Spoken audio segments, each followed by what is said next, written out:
Now it's very important point, formation of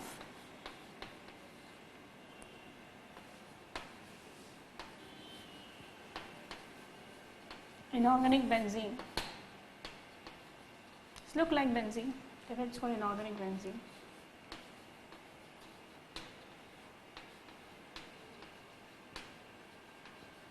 इसका formula होता है B3N3H6। बेंजीन से कंपेयर करें तो 6 कार्बन, इन दोनों को मिलाकर सेंटर एलिमेंट और 6 हाइड्रोजन। ये बनता कैसे है? इसमें अमोनिया और डाइबोरेन का 1:2 रेशो लिया जाता है, डबल लिया जाता है ये, और it is heated at 200 degree Celsius, जिसमें इस इनऑर्गेनिक बेंजीन का प्रिपरेशन होता है। चलिए प्रॉपर बैलेंसिंग के साथ हम पूरी प्रोसेस देखते हैं। ये रहा B2H6, इसका डबल दिया है मैंने अमोनिया, और इसकी रिएक्शन इसके 3 मोल के साथ में स्टार्ट होती है जब हम इस प्रोसेस को करते हैं तो 200 डिग्री सेल्सियस में। तो ये हो गया आपके 3 मोल B2H6 के, और 6 मोल आपको जो लगेंगे वो अमोनिया के लगेंगे।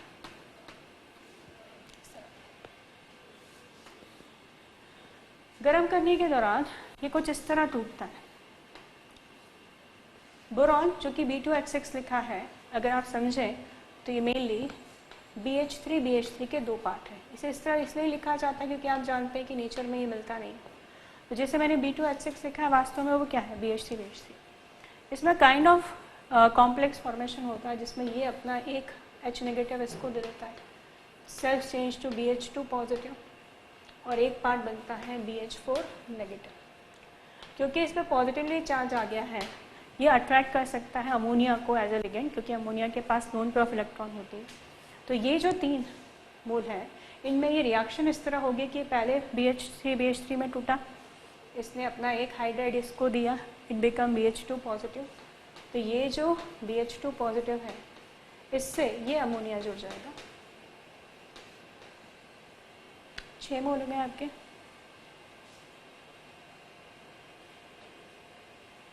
और बाकी आपका जो पार्ट बचेगा वो बचेगा BH4 पॉजिटिव, BH4 नेगेटिव। तो इस तरह यहाँ पे ब्रेकिंग होती है। आप देखिए कि यहाँ पे जो अमोनिया है वो लिगेंड का काम करने लगता है, वो BH2 को एक पार्ट को मिल जाता है, और बाकी जो बचा BH4 बचा वो यहाँ मिल जाता है इसको। फिर उसके बाद ये फर्दर हीटिंग करने पर इस तरह आपको B3N3H6 मिलता है, और साथ में रिलीज होती है हाइड्रोजन गैस, और इस तरह ये बनता है इनऑर्गेनिक बेंजीन।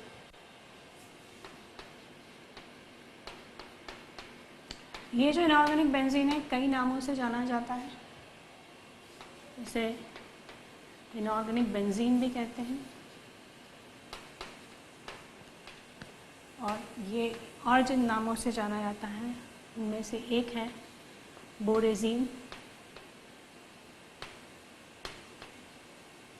बोरेजॉल, बेंजॉल, ये और इसके नाम हैं जिनसे ये पहचाना जाता है। सबसे ज़्यादा फेमस नाम तो बोरेजीन और इनऑर्गेनिक बेंजीन ही है इसके। अब हमारा ये सवाल है, इसे इनऑर्गेनिक बेंजीन क्या कहते हैं, क्या कुछ मिलता है बेंजीन से, क्या कुछ डिफरेंस है? तो चलिए दोनों का स्ट्रक्चर बनाते हैं हम। सबसे पहले हम इनऑर्गेनिक बेंजीन का स्ट्रक्चर बनाते हैं।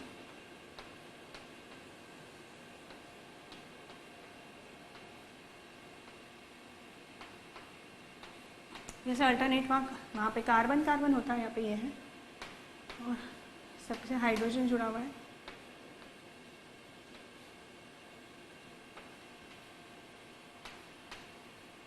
नाइट्रोजन की जो लोन पेयर होती है इस तरह कोऑर्डिनेट बॉन्ड में बोरॉन को मिल जाती है।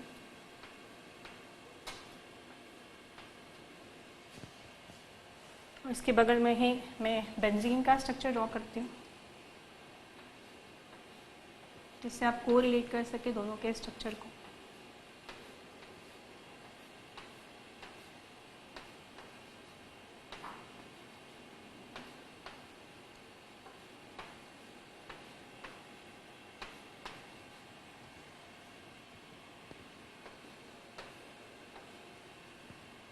तो ये है इनऑर्गेनिक बेंजीन का स्ट्रक्चर और ये बेंजीन का स्ट्रक्चर काफ़ी कुछ मिलते जुलते हैं। वो ऑर्गेनिक केमिस्ट्री में आता है, ये इनऑर्गेनिक में आता है, therefore it's called inorganic benzene.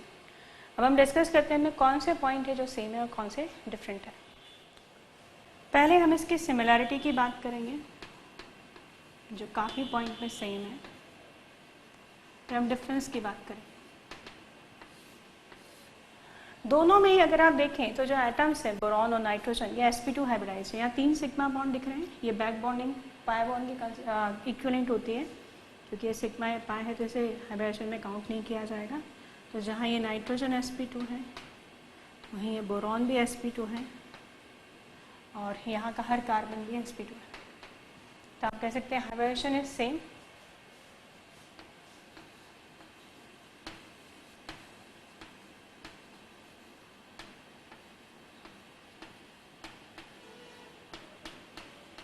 That is sp2। अगर आप बॉन्ड काउंट करें तो आपको दोनों में ही 12 सिग्मा बॉन्ड नजर आएंगे, 6 जो इस रिंग में है और 6 जो बाहर है। इसी तरह आप देख सकते हैं 6 रिंग में और 6 बाहर 12 सिग्मा बॉन्ड है और 3 पाई बॉन्ड इसके पास है, 3 पाई बॉन्ड इसके पास है। तो ईच वन है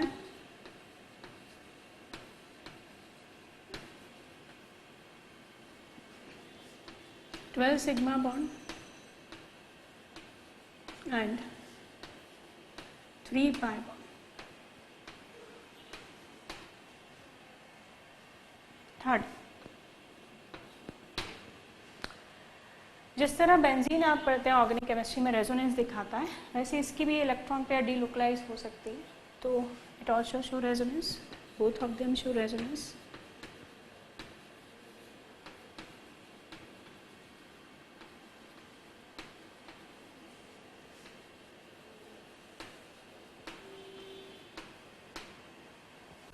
और ऑर्गेनिक केमिस्ट्री में आप पढ़ेगा एक बार, ये प्रेफर करता है सब्स्टिट्यूशन रिएक्शन और कुछ एडिशन रिएक्शन दिखाता है, वैसे ही ये भी एडिशन एंड सब्स्टिट्यूशन रिएक्शन दिखाता है।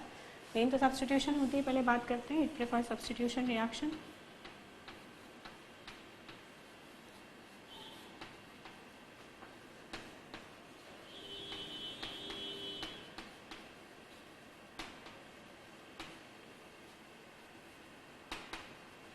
along with addition reaction.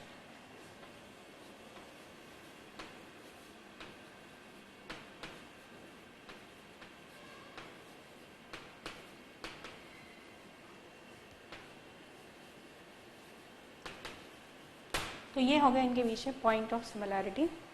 अब मैं यही 2 पॉइंट है डिफरेंस के, वो डिफरेंस डिस्कस कर लेती हूँ आप लोगों से। डिफरेंस में पहला आता है कि बोरेजीन is more reactive, शायद ये वही पॉइंट है जिसपे सबसे ज़्यादा डिस्कशन आपको लगेगा। कौन ज़्यादा reactive? Borazine is more reactive than benzene. वजह आप यहाँ पर देखिए, it's a back bonding. Back bonding में जो देता है उससे प्लस चार्ज आता है और जो लेता है उसमें माइनस चार्ज आता है। आपको थोड़ी केमिकल बॉन्डिंग करनी पड़ेगी, इसलिए अक्सर इस बॉन्ड को इस तरह एरो से न दिखाकर ऐसे भी दिखाई जाता है। मतलब यहाँ चार्जेस हैं अटैक करने के लिए, जबकि प्योरली कोवलेंट है। कार्बन कार्बन होमो एटम्स के बीच में बॉन्डिंग हो रही है, होमो एटम में चार्ज नहीं आ सकते, और कोई जब अटैक करता है तो उसको अट्रैक्ट चार्जेस करते हैं। तो इसकी ज्योमेट्री कुछ ऐसी है कि इसमें चार्जेस हैं, इसलिए ये ज़्यादा रिएक्टिव है और ये कम रिएक्टिव। सबसे इंपॉर्टेंट पॉइंट है, याद रखिएगा बेंजीन जहाँ इतना रिएक्टिव नहीं होता क्योंकि इसमें चार्जेस नहीं है, सिमिलर कार्बन के बीच में बॉन्डेड है, ये ज़्यादा रिएक्टिव होता है। और उसी से सेकेंड डिफरेंस ऑफ पॉइंट भी आता है, तो ये आता है कि बोरेजीन इज पोलर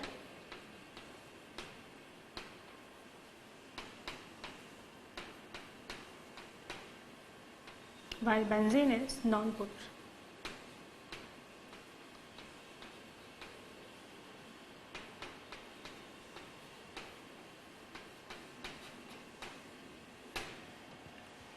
तो ये इन दोनों के बीच में डिफरेंस है। इसके अलावा एक एग्जाम में पूछे गए क्वेश्चन के बेसिस पर ये बॉन्ड सारे एक जैसे दिखते हैं। तो मान लीजिए यदि मैं इसे कह रही हूँ एक्स एंगस्ट्रॉम का बॉन्ड है और ये वाई एंगस्ट्रॉम का बॉन्ड है, तो क्या ये सेम है? इन्हें कहा जाता है एक्सोसाइक्लिक बॉन्ड।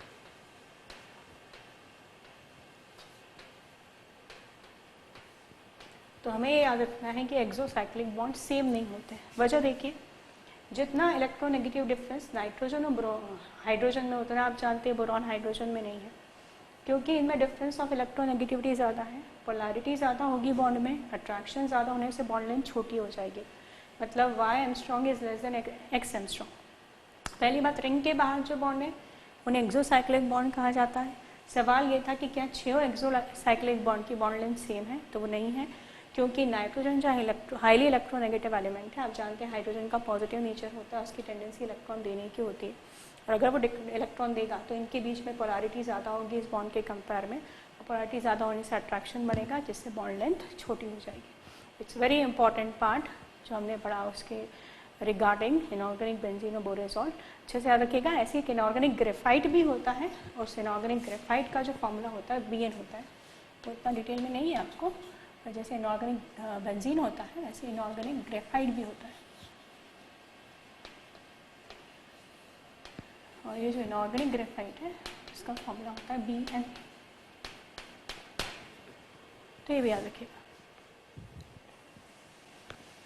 अब इसके बाद हम नेक्स्ट आते हैं स्ट्रक्चर ऑफ डायबोरिन के ऊपर।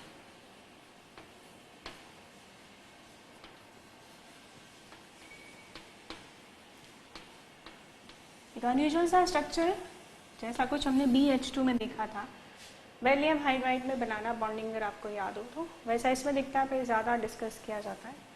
पहले अगर मैं ऑर्बिटल पॉइंट ऑफ व्यू से बोलूँ तो ये बोरॉन है। ये जो बोरॉन है इसके आउटर मोस्ट शेल में 3 इलेक्ट्रॉन है, और डायबोरिन के स्ट्रक्चर के अकॉर्डिंग ड्रॉ कर रही हूँ। ये पहला, क्योंकि इसकी जो ज्योमेट्री मानी जाती है कि वो टेट्राहेड्रल हो चुकी होती है, इसलिए उसी रिस्पेक्ट में इसे ड्रॉ कर रही हूँ। ये 3 आउटर मोस्ट शेल, और जैसे कि आप जानते हैं हर आउटर मोस्ट शेल के पास में 1 इलेक्ट्रॉन है, वैसे इसके पास भी 1 इलेक्ट्रॉन। इन दो को टर्मिनल बॉन्ड कहते हैं, जो ऑन पेपर प्लेन पे होते हैं। ये नॉर्मल हाइड्रोजन के साथ शेयरिंग हो रही है, तो इनके अगर मैं नाम दूं तो टर्मिनल बॉन्ड भी कहलाते हैं। ये ज़्यादा नॉर्मल बॉन्ड, कोई फ़र्क नहीं है। इन्हें 2 सेंटर 2 इलेक्ट्रॉन बॉन्ड भी कहते हैं, जिसकी वजह आप बहुत आराम से समझ सकते हैं कि 2 सेंटर्स हैं एलिमेंट्स और 2 इलेक्ट्रॉन हैं, और ये ऑन पेपर या ऑन प्लेन होते हैं। मतलब जिस पेपर पे आप समझ रहे हैं कि आपने ड्रॉ किया है, ये उसी पे रखे हुए हैं इस तरह। ऐसी 4 यहाँ पर भी नाम है इनका टर्मिनल बॉन्ड, 2 सेंटर 2 इलेक्ट्रॉन जिस पे बने हैं उसी पेपर पे रखे हुए। पर एक ऑर्बिटल इसके पास और भी है जो खाली है, दोनों बोरॉन के पास में, और इनके पास में जो ये खाली ऑर्बिटल है, इन खाली ऑर्बिटल के बीच में एक हाइड्रोजन रखा होता है, जिसके पास आप जानते हैं वास्तव में सिर्फ 1 ही इलेक्ट्रॉन है। मतलब प्रॉपर शेयरिंग वो एक ही के साथ में करना है। और जैसे मैंने कहा, अगर आप ये पेन के ऊपर ये 2 बोरॉन माने, ये 4 हाइड्रोजन टर्मिनल बॉन्ड माने, तो ये जो बॉन्ड ऊपर है ये परपेंडिकुलर्स होते हैं, और इन्हें ब्रिज बॉन्ड भी कहा जाता है, क्योंकि आप समझ रहे हैं इन दोनों को जोड़ रहा है, इसे ब्रिज बॉन्ड कह दिया।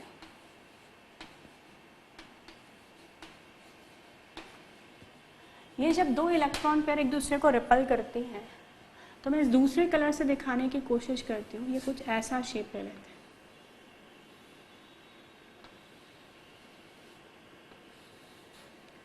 which looks like banana, therefore it is also called banana bond.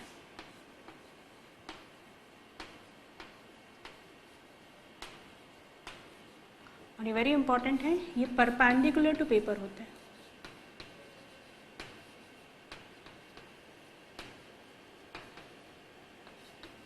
ये आप कह सकते हैं फॉल्स बॉन्डिंग, क्योंकि ये रूल्स फॉलो नहीं कर रहे। आपने पढ़ा होगा केमिकल बॉन्डिंग में ऑड इलेक्ट्रॉन बॉन्डिंग भी तो होती है, और उस ऑड इलेक्ट्रॉन बॉन्डिंग में ClO3 का एग्जाम्पल आप पढ़ा हो, बट पढ़ लीजिएगा, नहीं देखा हो तो ClO2 का पढ़ा को रिलेट करने के लिए, NO2 का पढ़ा हो, तो उसमें 1 इलेक्ट्रॉन को हाइब्रिडेशन का पार्ट मान लेते हैं, जिससे हाइब्रिडेशन बढ़ जाता है। उसी तरह यहाँ बोरॉन में देखा जाए तो रियल बॉन्ड 3 बने, पर इसे भी हाइब्रिडेशन का पार्ट माना जाता है, और इस तरह इसका जो हाइब्रिडाइजेशन है वो sp3 माना जाता है। Instead it is a false bond. वास्तव में देखा जाए तो इसमें जो 2 इलेक्ट्रॉन होना चाहिए कि नहीं होना चाहिए, इसे पार्ट माना जाता है क्योंकि इसने ट्राइगोनल प्लेनर ज्योमेट्री लूज कर दिया और टेट्राहेड्रल ज्योमेट्री ले ली और ज्योमेट्री के अकॉर्डिंग हाइब्रिडेशन इसका sp3 है। और ये जो फॉल्स बॉन्ड है इसको आप इसके बेसिस पे नाम दे सकते हैं। इसमें 2 सेंटर थे और 2 इलेक्ट्रॉन थे, तो यहाँ कितने हैं? This is the 3 centre 2 electron bond. इसमें 3 सेंटर हैं और 2 ही इलेक्ट्रॉन शेयरिंग हो रही है, इसलिए इसे 3 सेंटर 2 इलेक्ट्रॉन बॉन्ड भी कहा जाता है। वजह आप लोगों को समझ में आ रही है कि इसका हाइब्रिडेशन sp3 क्यों बोला, क्योंकि इसकी ज्योमेट्री ट्राइगोनल प्लेनर नहीं रही है। मैं इस बॉन्ड के रिस्पेक्ट में कुछ चीज़ बताती हूँ। एक तो ये this bond which is perpendicular, एक ऊपर है और एक नीचे है, इट रिस्ट्रिक्ट द रोटेशन, इसके कारण ये मूव नहीं कर पाता, इट रिस्ट्रिक्ट द रोटेशन।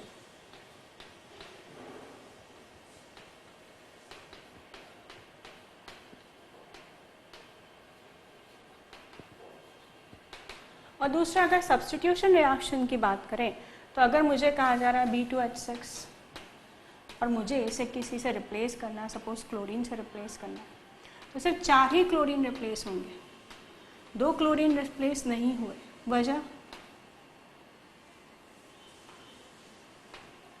वजह कि सिर्फ टर्मिनल बॉन्ड जो नॉर्मल बॉन्ड है वही सब्स्टिट्यूशन दिखाते हैं और ये जो अनयूजुअल बॉन्डिंग है ये सब्स्टिट्यूशन नहीं दिखाती है। और अगर मैं इसको इसके बॉन्ड लाइन स्ट्रक्चर से दिखाऊं तो ये रहा सेंटर बॉन्ड जिसे हमने कहा था banana bond, 3 centre 2 electron bond which is perpendicular. ये है इसका टर्मिनल बॉन्ड जो नॉर्मल इक्विवेलेंट बॉन्डिंग है जो हम पढ़ते आए, सब्स्टिट्यूशन दिखाता है। तो अगर हम एल्यूमिनियम क्लोराइड के एग्जाम्पल थे, ज़्यादा इम्पॉर्टेंट है, इनके एंगल वाइज या बॉन्ड वाइज बोले तो इनके इंटरनल और आउटर एंगल्स भी सिमिलर नहीं दिखाई देते और ना ही इनकी बॉन्ड लेंथ सिमिलर दिखाई देती है। तो ये कुछ ऐसा स्ट्रक्चर होता है। अब ये जो डायबोरेन है ये बोरॉन के हाइड्राइड्स हैं। इनकी खासियत है कि जैसे कि बता चुके हूँ ये दिख रहा है पर ये फॉल्स बॉन्डिंग है। अभी आप देख चुके अमोनिया उसके डोनर के साथ इन्होंने आसानी से डेविस एसिड की तरह बिहेव किया क्योंकि ये दिखावे का एक बॉन्ड है जो आराम से टूट जाए, क्योंकि वास्तव में अंदर से हमको पता है वैकेंसी पूरी नहीं हुई है। ये सोडियम हाइड्राइड्स और लिथियम हाइड्राइड की तरह रिएक्ट विथ मेटल हाइड्राइड्स।